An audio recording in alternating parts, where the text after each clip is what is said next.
Je pense que si vous travaillez avec une petite somme d'argent, vous pouvez réaliser des sommes très significatives. Mais dès que vous commencez à accumuler des millions, beaucoup de millions, la courbe des résultats attendus chute dramatiquement. Je viens de tomber sur un extrait perdu de Warren Buffett, expliquant précisément les 3 choses qu'il ferait pour générer des retours annuels de 50% s'il investissait avec peu d'argent. Si vous voulez construire une véritable richesse, vous devez voir ça. Il y a un vieux dicton qui dit qu'il faut de l'argent pour faire de l'argent. Ce dicton peut être vrai, mais la somme nécessaire pour commencer à générer des retours élevés n'est pas aussi importante que beaucoup le croiraient, selon Buffett. Maintenant, entrons dans la vidéo. De mes lectures, de 1956 à 1969, vous avez obtenu les meilleurs résultats de votre carrière, quantitativement 29% annuellement contre seulement 7% pour le Dow. Votre approche était différente de maintenant. Vous cherchiez beaucoup d'actions sous-évaluées avec moins d'attention à l'avantage concurrentiel ou à l'économie favorable, et vous les vendiez plutôt rapidement. À mesure que votre base de capital grandissait, vous avez changé votre approche pour acheter d'excellentes entreprises sous-évaluées avec une économie à long terme favorable. Ma question est, si vous investissiez une petite somme aujourd'hui, quelle approche utiliseriez-vous? Eh bien, j'utiliserai l'approche que je pense utiliser maintenant, essayant de chercher des entreprises où, je pense, elles se vendent au prix le plus bas par rapport à l'argent comptant escompté qu'elles produiraient à l'avenir.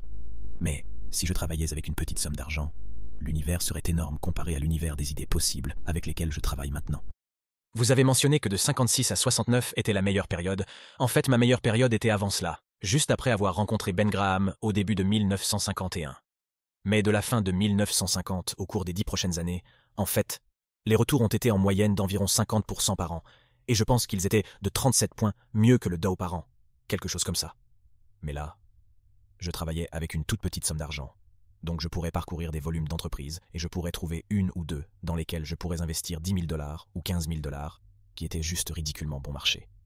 Évidemment, à mesure que l'argent augmentait, l'univers des idées possibles commençait à se rétrécir dramatiquement. Les temps étaient également meilleurs pour le faire à cette époque, mais je pense que si vous travaillez avec une petite somme d'argent, avec exactement le même arrière-plan que Charlie et moi avons, les mêmes idées, la même capacité que nous avons, vous savez, je pense que vous pouvez réaliser des sommes très significatives. Mais dès que vous commencez à accumuler des millions, beaucoup de millions, la courbe des résultats attendus chute juste dramatiquement. Mais c'est la nature de la chose. Vous savez, quand vous arrivez à des choses dans lesquelles vous pouvez investir des millions de dollars, vous avez beaucoup de concurrence qui regardent cela, et ils ne regardent pas comme je l'ai fait quand j'ai commencé. Quand j'ai commencé, je parcourais les pages des manuels, page par page. Je veux dire, j'ai probablement parcouru 20 000 pages dans les manuels industriels, de transport, bancaires et financiers de Moody, et je l'ai fait 2 fois, et j'ai réellement regardé chaque entreprise. Je n'ai pas regardé très attentivement certaines, eh bien, ce n'est pas une manière pratique d'investir des dizaines ou des centaines de millions de dollars. Donc, je dirais que si vous travaillez avec une petite somme d'argent et que vous êtes vraiment intéressé par l'entreprise et prêt à faire le travail, vous trouverez quelque chose. Si vous étiez là, il n'y a aucun doute dans mon esprit, vous trouverez des choses qui promettent des retours très importants par rapport à ce que nous serons capables de livrer avec de grandes sommes d'argent. Il y a 3 principes importants que vous devez comprendre si vous voulez suivre les conseils de Buffett sur la génération de retours élevés avec peu d'argent. Le premier principe est d'éviter la concurrence. Comme le démontre la valeur nette de Warren Buffett, investir peut être extrêmement lucratif si bien fait, et par conséquent, attire les meilleurs et les plus brillants du monde entier. Maintenant, c'est une bonne nouvelle, une sorte de situation de mauvaise nouvelle. La mauvaise nouvelle est que le monde de l'investissement est rempli de dizaines de milliers de personnes incroyablement intelligentes et ambitieuses. 6 personnes sont allées dans des écoles A et ont consacré leur vie à la poursuite de l'argent sur le marché boursier. Ce groupe est prêt à travailler de 80 à 100 heures par semaine pour essayer de trouver des opportunités d'investissement attrayantes, et ce n'est pas un groupe contre lequel la plupart des gens devraient essayer de concurrencer. Donc, je vais vous confier un secret. La bonne nouvelle est que si vous regardez cette vidéo et si vous suivez les conseils de Buffett, vous n'avez pas besoin de le faire. Donc, laissez-moi démontrer ce que Buffett veut dire quand il dit d'éviter la concurrence en utilisant une analogie de son partenaire commercial, le grand Charlie Munger. Lorsqu'on lui demande comment devenir riche, Charlie aime dire que la clé pour devenir riche est de pêcher là où se trouvent les poissons. Vous verrez ce qu'il veut dire et comment cela s'applique à l'investissement dans juste une seconde. Imaginez-vous dans un bateau, tout seul au milieu d'un petit étang. Pour les besoins de cet exemple, disons qu'il y a 1000 poissons nageant dans l'eau, prêts à être attrapés. Vous n'êtes qu'un pêcheur amateur, mais vous êtes intrigué par une proposition intéressante. Un génie magique de l'investissement vous a promis $1 million si vous parveniez à attraper juste 100 poissons. Vous pensez pour vous-même que cela va être extrêmement facile. Il y a 1000 poissons prêts à être attrapés, et vous êtes le seul dans l'étang à essayer de les attraper. Ce n'est qu'une question de temps, avant que vous n'ayez attrapé les 100 poissons. Bien sûr, il y a un gros hic à cette proposition, sans jeu de mots. Toutes les 5 minutes, un pêcheur hautement qualifié va vous rejoindre sur l'étang. Il sera en concurrence contre vous, essayant également d'attraper autant de poissons que possible. Les pêcheurs nouvellement ajoutés sont incroyablement talentueux, ayant passé des dizaines de milliers d'heures à pêcher au cours de leur vie. Ils connaissent tous les trucs du métier. Voyons comment les choses se déroulent pour les 5 premières minutes de cette expérience. Vous êtes seul sur l'étang. Il semble que chaque ligne que vous mettez dans l'eau vous attrape un poisson. 5 minutes passent, Et voici la première personne supplémentaire. Vous devenez nerveux en regardant à quel point ils sont efficaces, lançant plusieurs lignes et attrapant rapidement des poissons. Vous n'avez aucune idée de comment ils sont capables de le faire. Vous n'êtes pas trop inquiet, car ce n'est qu'une autre personne et il y a beaucoup de poissons à partager. Cependant, 5 minutes de plus passent et une autre personne se joint, puis une autre, puis une de plus. Avec chaque personne supplémentaire, vous remarquez qu'il devient légèrement plus difficile d'attraper un poisson. Avant que vous ne le sachiez, il y a maintenant un groupe de taille décente de personnes en concurrence contre vous pour les poissons. Le temps qu'il vous faut pour attraper juste un poisson augmente considérablement. Votre concurrence, étant hautement qualifiée et expérimentée, ne semble pas avoir ce problème. Ils attrapent encore et encore des poissons. Il est maintenant clair pour vous qu'ils savent quelque chose que vous ne savez pas. Le temps passe et une annonce retentit que tous les poissons ont été attrapés. Vous regardez dans votre seau de poisson, sachant qu'il est bien en deçà des 100 requis pour gagner le million de dollars. Bien que cette analogie concerne la pêche, il est facile de voir comment elle s'applique à l'investissement. À mesure que le nombre de concurrents hautement qualifiés et motivés augmente, la capacité de trouver des investissements attrayants diminue. Comme le dit Charlie Munger, si vous voulez devenir riche, pêchez là où se trouvent les poissons. Bien des fois, cela signifie éviter les endroits bondés de personnes intelligentes, talentueuses et ambitieuses. Cela nous amène directement à la deuxième leçon de Warren Buffett sur la façon d'investir lorsque vous avez peu d'argent. Concentrez-vous sur les petites entreprises. Pour comprendre pourquoi Warren Buffett recommande de se concentrer sur les petites entreprises, vous devez d'abord comprendre comment fonctionne l'industrie de l'investissement. Les investisseurs professionnels sont généralement payés en pourcentage du montant total d'argent qu'ils supervisent pour le compte de leurs clients. En d'autres termes, plus ils gèrent d'argent pour les clients, plus ils gagnent d'argent pour eux-mêmes. Naturellement, cela incite les investisseurs professionnels à gérer autant d'argent que possible, créant une opportunité pour ceux qui investissent de petites sommes d'argent. De nombreux grands investisseurs ne peuvent pas investir dans une petite ou moyenne entreprise boursière, même s'ils le voulaient. Disons qu'il y a un investisseur professionnel gérant 10 milliards de dollars. Juste 1% de ce portefeuille de 10 milliards de dollars s'élève à un énorme 100 millions de dollars. Pour une action avec une capitalisation boursière de 500 millions de dollars, cet investisseur devrait acheter littéralement 20% de toutes les actions en circulation, juste pour que la position représente 1% de leur portefeuille. D'ici à ce que notre investisseur professionnel ici ait acheté 20% de l'ensemble de l'entreprise, le prix de l'action aura probablement tellement augmenté que l'opportunité n'est plus attrayante.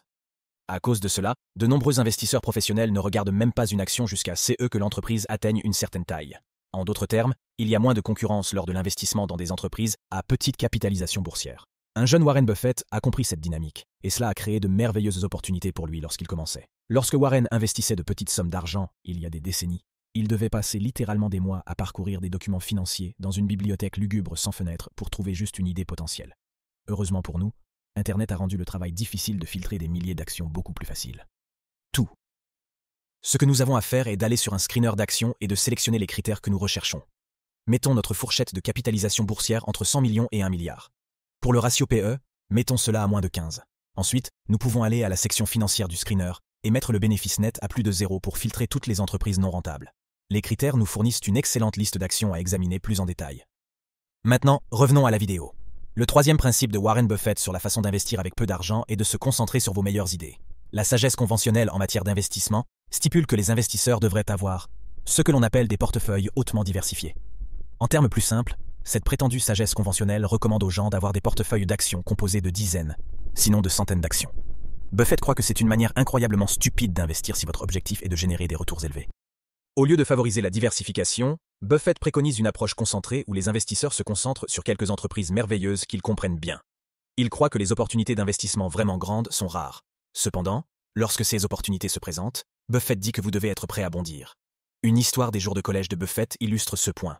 L'année était 1950. Buffett était étudiant à l'Université Columbia à New York, étudiant sous son mentor, Ben Graham. Un jeune Buffett venait d'apprendre que son idole Ben Graham possédait 50% d'une petite entreprise d'assurance obscure nommée Geico. Geico était basée à Washington D.C., à quelques heures de train de là où Buffett vivait à New York. Intéressé par l'entreprise, Warren Buffett a pris le train pour Washington un samedi pour en savoir plus sur Geico, mais a découvert que le bureau était fermé. Heureusement pour Buffett, un concierge aimable l'a laissé entrer, dirigeant Buffett vers le bureau du seul employé qui travaillait ce jour-là. Cet employé se trouvait être un cadre supérieur de Geico. Impressionné par la détermination de Buffett, l'employé a passé le reste de la journée à expliquer à un jeune Warren Buffett comment fonctionnait l'industrie de l'assurance, et c'est eux qui rendaient Geico spécial. Buffett a immédiatement compris que Geico était une opportunité d'investissement attrayante. Il est rentré chez lui et a écrit une recommandation d'achat sur l'action, obtenant même que sa recherche soit publiée dans une publication appelée le Commercial and Financial Chronicle. Cependant, quand il s'agit de gagner de l'argent, rien de tout cela n'aurait eu d'importance si Buffett n'était pas prêt à mettre son argent là où était sa bouche. Suivant le conseil qu'il donnerait à d'autres des décennies plus tard, Warren Buffett savait que les chances étaient en sa faveur et a décidé d'agir en conséquence. Il a investi 10 000 $ de son argent dans l'action Geico, de l'argent qu'il avait méticuleusement économisé de sa tournée de journaux et des diverses petites entreprises qu'il avait en grandissant. Bien que 10 000 $ ne soit rien pour Warren Buffett maintenant. À l'époque, cela représentait environ les 2/3 de sa valeur nette totale. Buffett veut dire quand il dit de se concentrer sur vos meilleures idées. Warren savait que l'action Geico était une excellente opportunité. Cependant, si Buffett avait suivi la sagesse conventionnelle, l'action Geico aurait juste été l'une des dizaines d'autres actions dans son portefeuille. Au lieu de cela, Buffett a ignoré la manière conventionnelle de penser et a fait ce qui avait le plus de sens pour lui. Cet investissement s'est avéré génial pour Warren. Il a vendu sa position 1 an plus tard pour un retour de 50%. L'audace d'agir agressivement lorsque les chances étaient en sa faveur a payé de manière importante. Comme Buffett a été connu pour le dire, « Je serais beaucoup plus pauvre si j'avais suivi la théorie financière conventionnelle en matière d'investissement. » Donc voilà, assurez-vous de vous abonner à la chaîne car mon objectif est de vous rendre un meilleur investisseur en étudiant les plus grands investisseurs du monde. À bientôt.